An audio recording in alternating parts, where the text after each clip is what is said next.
Hello everyone, good morning. কেমন আছো সবাই? আশা করি সবাই খুব ভালো আছো, আর আমিও খুব ভালো আছি। তো আমি এখন এখানে চা খাচ্ছি। ঘুম থেকে উঠে ব্রাশ করে নিয়েছিলাম, তারপরে দেখছি মা এখানে চপ ভাজছে।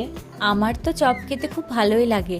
আর এই দিকে দাদা কোথায় গেছিলো, তো আমি ওকে জানলা দিয়ে ডাকছিলাম। আর মাও এইদিকে রান্না বসিয়ে দিয়েছে, তো এইদিকে রান্না চলছে। আজকে হয়েছিল মাটন, তো দাদা খায় না, দাদার জন্য আলাদা রান্না হয়েছিল। তারপরে খাওয়া দাওয়া করে বিকেলের দিকে আমি একটু বেড়াতে বেরিয়েছিলাম, মা, আমি আর আমার একটা মাসি। তারপরে যেহেতু আসতে সন্ধে হয়ে গেছিলো, তো আমি এখানে কি খাবো ভাবছিলাম। তো মনে পড়লো যে একটা স্যুপ আছে, তো ওই স্যুপটাই আমি বানাচ্ছিলাম। তো স্যুপ বানাতে তো বেশি টাইম লাগে না, ঝটপট হয়েও গেছিলো। আর এই স্যুপটা ছিল সুইট কর্ন, খেতে ভালোই ছিল।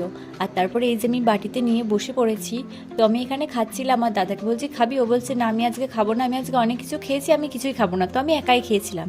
তারপরে এইদিকে দেখো, আমি আমার মায়ের চশমাটা পরেছি আর সবাইকে বলছি দেখো না আমায় কেমন লাগছে, আমায় কেমন লাগছে।